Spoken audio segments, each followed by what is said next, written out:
बिछड़ गए थे वह संग में चले गए थे और जो लीडर थे वह जंग में। किसान को पंजाब और हरियाणा के बॉर्डर पर रोक दिया गया है, उनको दिल्ली में नहीं आने दिया जा रहा है, रास्ते में कील बिछाई जा रही है, कांटे लगाए जा रहे हैं, सीमेंट की दीवारें खड़ा जरूर। तो दो घटना जो देश के साथ में आज के दिन में जो घटा है, यह भी देश को शर्मसार करने वाला पूंजीपति जो गुप्त धन जो बीजेपी को दिया है, आखिर किस लिए दिया है? लेकिन उसको जो एक कानूनी जमा पहनाने का काम खेल हुआ है, हवाला का खेल हुआ है, तो वह इलेक्टोरल बॉन्ड के द्वारा ही हुआ है और एक ही पार्टी के नाम से गया है जो सत्तासीन है। दूसरी तरफ तो एमएसपी पर रिपोर्ट था, उसको वेबसाइट से हटा दिया कि भाई इतना बड़ा आंदोलन चल रहा है, और उसके बगल में कल जाकर के भाषण दे करके आते हैं, उस पर भी एक वर्ड नहीं बोलते हैं कि सबसे बड़का देश का गद्दार है। लोगों में ये बात आ रहा है कि राहुल गांधी जी एक तपस्वी के रूप में दौलिया में जब भाषण दे रहे थे और लोगों को बतलाए राम मंदिर उद्घाटन के लेकर के इतनी बड़ी तैयारी की गई थी, लेकिन उसमें उस उद्घाटन में कौन लोग थे? हीरो से पूछा कि क्या आप लोगों में से कोई वहाँ था, वहाँ पर कोई एक गरीब को देखे, कोई बेरोजगार को देखे, कोई अंतिम पायदान पर बैठे हुए लोग हैं वे कहीं नजर आए? वहाँ पर नजर आ रहे थे कौन? अंबानी नजर आ रहे थे, अडानी नजर आ रहे थे, और वहाँ पर अमिताभ बच्चन और ऐश्वर्या राय नजर आ रही। सिपाही की भर्ती का जो अभी उत्तर प्रदेश में निकला हुआ स्टूडेंट ने जो जिसका नाम उसका भी नाम राहुल था, उनको बुला करके उनसे पूछे। कल जो बिहार में राहुल गांधी जी का जो भाषण चल रहा है और राजीव जंग के तेजस्वी खड़ा हुए हैं और उनकी ड्राइविंग सीट पर बैठ करके जो संदेश बिहार के लोगों को देने का काम किया है। उत्तर प्रदेश में है कि पालवी पटेल जो अपना दल के हैं वे और ये स्वामी प्रसाद मौर्य जो उस मीटिंग में आ रहे हैं। आज एक दुखद घटना ये हो रहा है कि वह भदौलिया में उनको जहाँ की आज शाम के विश्राम करना था वहाँ पर जो, लेकिन ये उत्तर प्रदेश की सरकार जो कि मोदी की डबल इंजन की सरकार वहाँ पर भी उनके साथ भेदभाव किया और वह देने से मना कर दिया है। इसलिए आज राहुल गांधी जी का न्याय यात्रा खेतों में बीतेगा, लेकिन ये व्यक्ति जो तपस्वी के रूप में इस देश में उभर रहा है वह झुकने के तैयार नहीं है, रुकने के तैयार नहीं है। ये अपने निरंतर यात्रा को जारी रखे हुए, क्योंकि ये जो रोड पर निकले हुए राहुल गांधी वे अपने लिए नहीं बल्कि हमारे और आपके और तमाम उन लोगों के जो पिछड़े दलित और आदिवासी हैं जिनके जमीन को मोदी जी कौड़ी के दाम में जो अडानी और अंबानी को दे रहे हैं, उसको रोकने के लिए, उसको बचाने के लिए, और यही मांग तो लेकर के किसान भी आए हैं। अच्छा सर, राहुल गांधी की न्याय यात्रा उत्तर प्रदेश के वाराणसी पहुंच गए। बताया जाता है कि भीड़ अनुरूप थी, मतलब भीड़ में अच्छी खासी देखी गई है। राहुल गांधी जो संदेश दिए उस संदेश के मायने क्या निकल रहे? राहुल गांधी जी का सबसे बड़ी बात जो है सामाजिक न्याय और आर्थिक न्याय के मुद्दे को लेकर के जो सड़कों पर निकले हुए हैं, इस चीज़ों को देख करके लोग में एक उत्साह भर गया है और लोग देख रहे हैं कि आज के मीडिया जो गोदी मीडिया कहा जाता है वे इन चीज़ों पर बात नहीं करके, बेरोजगारी पर बात नहीं हो रही है, न्याय की बात नहीं हो रही है, बल्कि दिन रात चरम चुंबक की काम हो रहा है। मोदी मोदी मोदी मोदी किया जा रहा है, कभी मोदी को 400 पार, कभी मोदी को 370 पार। इन तमाम चीज़ों को एक पब्लिक में इमेज बनाया जा रहा है भाजपा का और मोदी जी का। लेकिन राहुल गांधी जी आप देखिए कि जो मणिपुर से उनकी यात्रा निकली हुई है, तो कहीं पर भी वे वोट की बात या कहीं पर भी अपने लिए वोट मांगते हुए वे नहीं देखे जा रहे हैं, बल्कि लोगों में ये बात आ रहा है कि राहुल गांधी जी एक तपस्वी के रूप में जिस ढंग से आज गदौलिया में जो भाषण दे रहे थे राहुल गांधी जी, जब से काशी विश्वनाथ बाबा हर हर महादेव की दर्शन कर करके निकले और गदौलिया में जब भाषण दे रहे थे और लोगों को बतलाए एक बात को कि बतलाइए कि राम मंदिर उद्घाटन के लेकर के इतनी बड़ी तैयारी की गई थी, लेकिन उसमें किन लोगों को बुलाया गया, उस उद्घाटन में कौन लोग थे, और वहां पर पहुंचे भीड़ों से पूछा कि क्या आप लोगों में से कोई वहां था? उस इतनी बड़ी इवेंट तैयार की गई थी और राम मंदिर के लिए वहां पर कोई एक गरीब को देखे, कोई बेरोजगार को देखे, कोई ऐसे लोगों को जो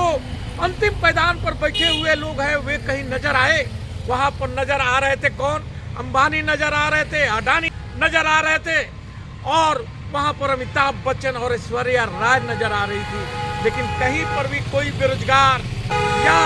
गरीब आदमी उस राम मंदिर उद्घाटन में कहीं पर भी नजर आए तो बतलाइए। इन चीज़ों को देख करके लोग में, और वहीं पर एक सिपाही की भर्ती का जो अभी उत्तर प्रदेश में निकला हुआ है, और वो एक स्टूडेंट ने जो जिसका नाम, उसका भी नाम राहुल था, उनको बुला करके उनसे पूछे हुए वे चीज ढंग से भावुकता भरी बात लड़का वो बोला कि बात तो एकदम सही है सर कि आज मीडिया से देश की समस्याओं की बात नहीं उठा करके दिन रात मोदी के गुणगान में हमारी गोदी मीडिया लगा हुआ है, क्योंकि वे जितने भी मीडिया हाई लेवल की जो मीडिया है वे सब कोई ना कोई उद्योगपतियों का है, और उद्योगपति आज मोदी जी के साथ इसलिए खड़े हैं क्योंकि मोदी जी उन लोगों की हर तरीके से मदद कर रहे हैं, और जनता की गाढ़ी कमाई, देश की संपत्तियों को उन लोगों को कौड़ी के दाम बेच रहे हैं। यही बात तो हमारा कल सुप्रीम कोर्ट का फैसला आया है इलेक्टोरल बॉन्ड पर भी, तो उसमें भी तो यही बात उठा कि आखिर के पूंजीपति जो गुप्त धन जो बीजेपी को दिया है, आखिर किस लिए दिया है? क्योंकि कोई भी बिजनेसमैन ऐसे पैसा नहीं देता है। उनका एक ही नियति रहता है कि हम यदि आपको चंदा दे रहे हैं, आपके चुनाव के लिए जो खर्च कर रहे हैं, इसको हमको कैसे वसूला जाएगा, और ये सत्ता और उन तमाम कारपोरेटों के साथ यही बनाया जाता है कि भैया आप हमको हमारी मदद करो, हम सत्ता में आते हैं तो तुमको ये मदद देंगे, और इसके नाम पर चंदा मिलता है। लेकिन उसको जो ये कानूनी जामा पहनाने का काम जो हमारे आज के दिन में स्वर्गीय हो चुके हैं अरुण जेटली साहब ने उस कानूनी जामा जो पहना है, वह आज दुखद है, क्योंकि सबसे ज़्यादा काला धन की यदि खेल हुआ है, हवाला का खेल हुआ है, तो वह इलेक्टोरल बॉन्ड के द्वारा ही हुआ है, और एक ही पार्टी के नाम से गया है जो सत्तासीन है। दूसरी तरफ कल जो बिहार में राहुल गांधी जी का जो भाषण चल रहा है, और राहुल जी के साथ में जिस ढंग से तेजस्वी खड़ा हुए हैं और उनकी ड्राइविंग सीट पर बैठ करके जो संदेश बिहार के लोगों को देने का काम किए हैं कि 40 की 40 सीट हम जीत करके दिखाएंगे, ये भी लोगों में एक बहुत बड़ी, क्योंकि बिहार का एक बहुत बड़े नेता के रूप में तेजस्वी यादव उठे हैं, और राहुल गांधी जी के साथ में न्याय यात्रा में ये पहला व्यक्ति है जो इंडिया गठबंधन का जो कि राहुल गांधी के न्याय यात्रा में आकर के सम्मिलित हुए हैं। उत्तर प्रदेश में अखिलेश यादव के साथ भी वही है, अखिलेश यादव को भी निमंत्रण दिया गया है, लेकिन ऐसा भी सुनने में आ रहा है कि पालवी पटेल जो अपना दल के हैं वे, और ये स्वामी प्रसाद मौर्य जो उस मीटिंग में आ रहे हैं, इसलिए वह हो सकता है कि ये सपा प्रमुख है हमारे अखिलेश यादव जी नहीं पहुंचे। लेकिन अपने दर्शकों को मैं ये बात भी बतला देना चाहता हूं कि जब कल से यूपी में जो हमारा ये यात्रा घुसा है, न्याय यात्रा जो घुसा है, उसके बाद से उत्तर प्रदेश सरकार हिलने लगी है, भाजपा केंद्र की सरकार हिलने लगी, और राहुल गांधी जी के तो तमाम रास्ते में भी कांटे ये लोग बिछाने का काम किया है। लेकिन आज एक दुखद घटना ये हो रहा है कि वह भदौलिया में उनको जहाँ की आज शाम के विश्राम करना था, वहाँ पर जो इंटर कॉलेज के जो मांग किया गया था कि वहाँ के कॉलेज के प्रांगण में रात्रि विश्राम कर दिया जाए जगह, लेकिन ये उत्तर प्रदेश की सरकार जो कि मोदी की डबल इंजन की सरकार, वहाँ पर भी उनके साथ भेदभाव किया और वो देने से मना कर दिया है। इसलिए आज राहुल गांधी जी का न्याय यात्रा खेतों में बीतेगा, लेकिन ये व्यक्ति जो तपस्वी के रूप में इस देश में उभर रहा है, वह झुकने के तैयार नहीं है, रुकने के तैयार नहीं है। ये अपने निरंतर यात्रा को जारी रखे हुए, क्योंकि ये जो रोड पर निकले हुए राहुल गांधी, वे अपने लिए नहीं बल्कि हमारे और आपके और तमाम उन लोगों के जो पिछड़े दलित और आदिवासी हैं, जिनके जमीन को मोदी जी कौड़ी के दाम में जो अडानी और अंबानी को दे रहे हैं, उसको रोकने के लिए, उसको बचाने के लिए, और यही बात तो लेकर के किसान भी आए हैं। उनका भी तो यही कहना है कि आदिवासियों की जमीन और जंगल को जो कौड़ी के दाम में और अडानी को जो बेचा जा रहा है, वे उसको रोका जाए, और उनको जो MSP का जो गारंटी मोदी जी लिए थे 2014 में जब जिस समय मुख्यमंत्री थे, वो आज तक लागू नहीं किए हैं। वही तो मांग किसान भी कर रहे हैं, लेकिन किसानों के साथ भी जो मोदी जी धोखा किए हैं, क्योंकि एक तरफ स्वामीनाथन जी को भारत रत्न दिया जाता है, और दूसरी तरफ उनकी जो MSP पर जो अपना रिपोर्ट तैयार किए थे, वो आज के दिन में आज जा करके देख लीजिए कि कृषि मंत्रालय की वेबसाइट से उस सारे चीज़ों को हटा दिया गया है। यानी एक तरफ मोदी जी किसान और गरीब और महिला तथा युवा को बात करते हैं, दूसरी तरफ किसानों के साथ में इस ढंग की धोखाधड़ी करके और देश का एक प्रमुख पद पर बैठे हुए, संवैधानिक पद पर बैठे हुए, देश का मुखिया के रूप में बैठे हुए, और वह व्यक्ति इस ढंग की यदि कार्य करता है, देश के साथ में कार्य करता है, यह देशद्रोह से कम नहीं है, ये देशद्रोह कहलाएगा। क्योंकि हर मुद्दे को जिस ढंग से छिपा दिया जाता है, उसको उस मुद्दे को ही उसके वेबसाइट से हटा दिया जाता है। जहाँ जहाँ मोदी जी को लगता है कि ये मुद्दा देश के लिए, जैसे किसान को रोक दिया गया, किसान को पंजाब और हरियाणा के बॉर्डर पर रोक दिया गया है, उनको दिल्ली में नहीं आने दिया जा रहा है। क्योंकि रोड ये बोला जाता है, आज तक तो देशवासी यही जानते थे कि सड़क सबके लिए है, लेकिन ये भाजपा की सरकार यह भी दिखाने का काम किया कि हम चाहेंगे तो तुमको सड़क पर भी नहीं चलने देंगे, और किसानों के साथ वही किया जा रहा है। किसानों के साथ में जो वहाँ पर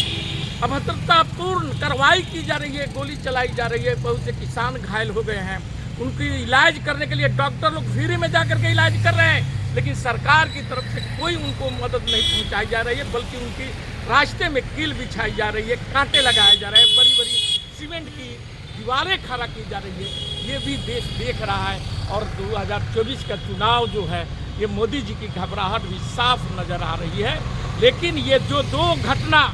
जो देश के साथ में आज के दिन में जो घटा है, यह भी देश को शर्मसार करने वाला, और ये शर्मसार देश को मोदी जी के चलते और मोदी की सरकार के चलते हो रही है। जो आपका कृषि का जो हमारा जो MSP पर रिपोर्ट था, उसको वेबसाइट से हटा दिया गया। इसके लिए कांग्रेस ने आज प्रेस कॉन्फ्रेंस भी करके और लोगों को बतलाया है। लेकिन भाजपा, क्योंकि ये आज के दिन में ये भाजपा सरकार इतनी बेशर्म हो चुकी है कि जहाँ पर भी वो बेटियों के साथ में जो हुआ, वहाँ पर भी कुछ नहीं बोलते हैं मोदी जी, और आपके मणिपुर पर भी ये कुछ नहीं बोलते हैं। किसान के साथ में इतना बड़ा आंदोलन चल रहा है, और उसके बगल में कल जा करके भाषण दे करके आते हैं, उस पर भी एक वर्ड नहीं बोलते हैं कि किसान, हमारे देश के किसान, हमारे देश के अन्नदाता, जिनकी उपज से, जिनके गाढ़ी कमाई को हम, जब देश आज हमारा हरित क्रांति के बाद में अपने देश में हम आत्मनिर्भर हुए अनाज के मामले में, जो कि हम विदेशों से लाते थे, लेकिन मोदी जी चूँकि किसानों के हित से नहीं है, ये हमेशा उन पूंजीपतियों को, उन कारपोरेटों का हित ऐसी है। अब देख रहे होंगे कि अभी दाल मंगाया जा रहा है, रहर से लेकर के, मसूर से लेकर के, उड़द से लेकर के, सभी दालों को विदेश से मंगाया जा रहा है, और वहाँ पर ऊंची कीमत देकर के, क्योंकि वहाँ पर बिचौलिए के रूप में यही कारपोरेट काम कर रहे हैं, उनको फायदा पहुँचाने के लिए। लेकिन यदि यही हम MSP की गारंटी यदि किसानों को दे देंगे, तो ये सारे चीज़ हमारे देश में उपज होगा, और देशवासियों के द्वारा होगा, जो मेड इन इंडिया कहलाएगा। लेकिन मोदी जी की सिर्फ नारा रहता है मेड इन इंडिया। एक नारा तो इनका देख देख करके और इनके सुन सुन करके हैप हो जाइएगा, और जो लगता है कि जैसे इनके जैसा राष्ट्रवादी कोई है ही नहीं। लेकिन यही लोग सबसे बड़का देश का गद्दार है, जिन्होंने आज़ादी के समय में भी हमारे देश के साथ गद्दारी किए थे, और हमारे क्रांतिकारी वीरों को साथ में गद्दारी करते थे, और सरकार अंग्रेजों से ये लोग पेंशन पाते थे। इसलिए पेंशन मिलता था क्योंकि ये लोग हमारे क्रांतिकारी वीरों को अरेस्ट कराने का काम करते थे, उन्हें फांसी पर चढ़ाने का काम करते थे। और इसलिए एक कहावत भी बोला गया है कि जो उस समय देश की आज़ादी की लड़ाई जो डर गए थे वह संग में चले गए थे, और जो लीडर थे वह जंग में गए थे, और वह देश को आज़ाद कर करके हमारे और आपके लिए आज़ादी देकर गए थे। असली राष्ट्रवाद वह था। इनकी ये राष्ट्रवाद को सिर्फ ये मीडिया में दिखाई देता है और लोगों को सुनाया जाता है, लेकिन ये सच्चे राष्ट्रभक्त नहीं है। इसी के साथ मैं अपना वक्तव्य समाप्त करता हूँ। जय हिंद, जय भारत।